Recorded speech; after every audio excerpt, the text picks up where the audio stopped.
anna jama'atan minas salaf qalu, bahwasanya sekumpulan para salaf mereka berkata, kunna natlubul ilma lid dunya, dulu kami menuntut ilmu karena dunia, fajjarna ilal akhirah. Jadi niat menuntut ilmu karena dunia itu juga bisa membawa ke akhirat. Maksudnya bagaimana? Niat yang salah, kalau mencari ilmunya itu benar dan ilmunya benar, maka ilmu itu akan membimbing, akan menarik, akan membawa dirinya kepada urusan akhirat yang baik. Karena ilmu itu akan mengarahkan kepada perkara yang baik. Maka di sini disebutkan ada pernyataan yang lain, wa talabna hadzal amr wa laisa fihi niyyah. Summa ja'atin niyyah, kemudian datang niat itu sesudahnya. Jadi awalnya itu belum ada niat yang benar pada saat mencari ilmu. Jadi para salafus saleh menjelaskan, kami dahulu mencari ilmu awalnya untuk mencari dunia, tetapi kemudian kami punya tekad untuk mencari akhirat. Karena ilmu itu bisa membimbing kepada urusan akhirat, kemudian niat akan diperbaiki. Maka di sini juga disebutkan, man talabal ilmi li ghairillah ya'ba alaihi hatta yashirahu ilallah. Maka barang siapa yang mencari ilmu untuk selain Allah, maka ilmu itu bisa menarik dirinya sampai kemudian dia mencari ilmu itu karena Allah Subhanahu wa taala. Jadi kalau cara mencari ilmunya benar, meskipun awalnya niatnya salah dan ilmu yang dipelajari benar, maka ilmu itu akan menuntunnya, akan membawanya kepada perkara yang benar. Karena orang semakin berilmu, orang semakin mendapatkan pencerahan, maka dia akan melakukan perubahan meskipun awalnya niatnya tidak benar. Bapak dan saudara yang berbahagia yang dirahmati Allah Subhanahu wa taala, hal serupa juga disebutkan oleh Imam Az-Zahabi, semoga Allah Subhanahu wa taala merahmatinya, bahwasanya ini menjadi satu bimbingan menjadi ilmu menjadi satu bimbingan kepada kita yang membawa kita ke arah yang lebih baik. Yang yatlubuhu awalan, pada saat menuntut ilmu awalnya itu hanya semata-mata karena cinta ilmu, hanya semata-mata penasaran. Jadi orang menuntut ilmu itu kadang-kadang awalnya niatnya bukan lillah, tapi niatnya karena penasaran, atau bahkan niatnya karena kejengkelan, ingin mencari salahnya. Betapa kita sering membaca di sosial media atau di surat kabar harian atau informasi yang lain, orang yang atau di majalah, orang yang awalnya penasaran tetapi kemudian dia tertarik. Termasuk kalau kita melihat di antara sekian mu'alaf, itu mereka awalnya ketika mempelajari Islam niatnya bukan karena Allah tetapi ingin mencari kelemahan, tetapi dengan seiring mempelajari ilmu tersebut maka justru malah menarik dirinya ke dalam hidayah Allah Subhanahu wa taala dan masuk Islam. Karena ilmu itu kalau dipelajari dengan cara yang benar, maka bisa membawanya kepada petunjuk, kepada hidayah Allah Subhanahu wa taala, kepada keikhlasan. Jadi bisa jadi awalnya hanya semata-mata penasaran, awalnya hanya semata-mata saya ingin sama seperti yang lain. Karena di era sekarang ini itu seringkali sesuatu itu dilakukan motifnya sepele, ben podo karo koncone. Nah, jadi kadang-kadang motifnya itu ben podo karo koncone. Nah, kenapa kok jalan-jalan ke tempat situ? Ya bukan karena pengen refreshing, bukan karena pengen mencari penyegaran, bukan, ben podo karo koncone. Kenapa naik sepeda? Itu bukan karena ingin mencari sehat, bukan ingin nilai Subhanahu wa taala, bukan, tetapi awalnya ben podo karo koncone. Bapak dan saudara, itu lumrah yang semacam itu.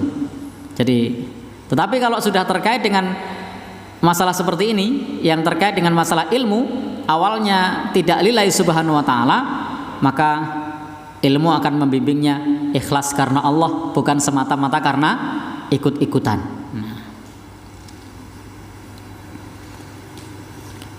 Bapak dan saudara, maka ketika niat sudah datang, waqad yatubu min niyatil fasidah, bahkan bukan saja membawa kepada niat yang baik ilmu tersebut, memperbaiki niatnya, menatanya, tetapi kadang-kadang ketika sudah belajar ilmu itu dia bertobat dari niat yang rusak, bahkan menyesal dari niat yang rusak. Jadi awalnya ketika ngaji di masjid pengen memata-matai, pengen istilahnya mencari salahnya, karena modalnya sudah tidak senang misalnya.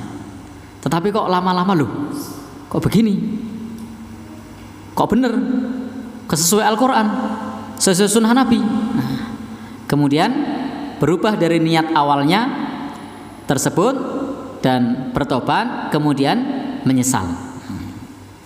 Ini yang dijelaskan oleh penulis kitab ini.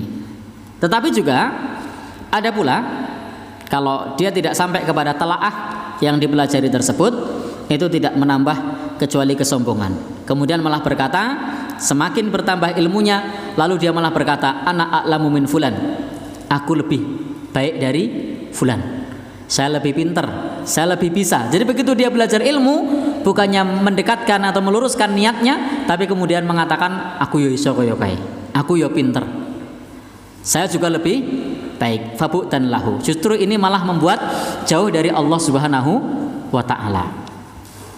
Justru ini malah membuat jauh dari Allah Subhanahu wa taala. Ada sebuah kisah disebutkan di sini, anna rajulan, ada laki-laki yang hendak mengkhitbah imra'atan, seorang perempuan, yang perempuan ini disifati dzata mansibin wa jamalin.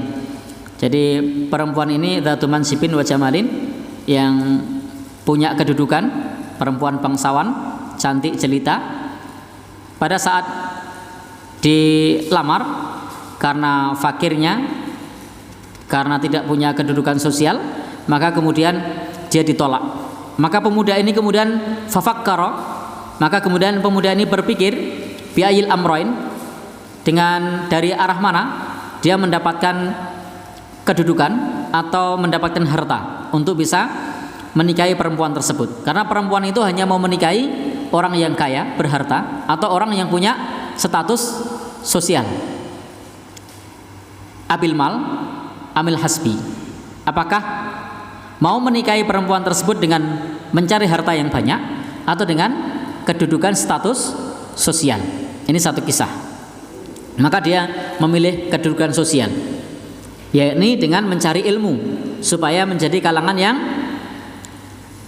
ahli ilmu atau berilmu, sehingga dengan berilmu tersebut dia bisa melamar perempuan yang cantik jelita bangsawan tadi. Kalau perempuan bangsawan atau bangsawati, saya tidak begitu paham bahasanya. Nanti tolong dikoreksi teman-teman yang ahli bahasa. Ya, sampailah dia pada satu kedudukan, sudah punya menjadi ahli ilmu. Maka perempuan itu pun kemudian datang kepadanya dan menawarkan dirinya. Jadi awalnya memang pada saat menuntut ilmu itu ingin meningkatkan status sosial, karena ngelamar tadi ditolak. Sementara perempuannya hanya mau kalau orangnya orang kaya atau orang berilmu. Maka laki-laki ini berpikir, saya mencari kekayaan atau saya cari ilmu. Maka dia pun cari ilmu. Nah, ketika dia mencari ilmu, menikmati ilmu tersebut, maka dia sampai lupa dengan perempuannya. Karena niatnya yang awalnya hanya sekedar mencari perempuan tersebut, tetapi kemudian niatnya lurus. Li'annal ilma arsyadahu ila tashihin niyah. Karena ilmu membimbingnya kepada niat yang benar. Maka begitu pemuda ini sudah mencari ilmu, sudah lupa itu perempuan tadi. Sudah tidak ingin menikahi lagi. Sudah pengennya meningkatkan ilmu wal a'mal as-sholihah, dan juga beramal soleh. Maka karena seperti itu, perempuannya pun datang. Maka bapak dan saudara yang berbahagia yang dirahmati Allah Subhanahu wa taala, ini laki-laki ini begitu warok, begitu wirai, bitarkim mura'atin kana thalabal ilmi li ajliha. Jadi awalnya dia mencari ilmu semata-mata karena perempuan tersebut, tetapi kemudian niatnya menjadi benar karena menuntut ilmu, akhirnya bukan semata-mata perempuan. Disinilah bahwa ilmu itu membuat semakin takut kepada Allah. Maka yang disebut ulama, innama yakhsyallaha min ibadihil ulama, sesungguhnya orang-orang yang hanyalah orang-orang yang takut kepada Allah hanyalah para ulama. Innama yakhsyallah, sesungguhnya hanyalah orang-orang yang takut kepada Allah itu para hambanya, yaitu para ulama. Maka para ulama itu ahli ilmu, dengan ilmunya semakin takut kepada Allah, karena ilmu itu akan membimbingnya kepada kebaikan.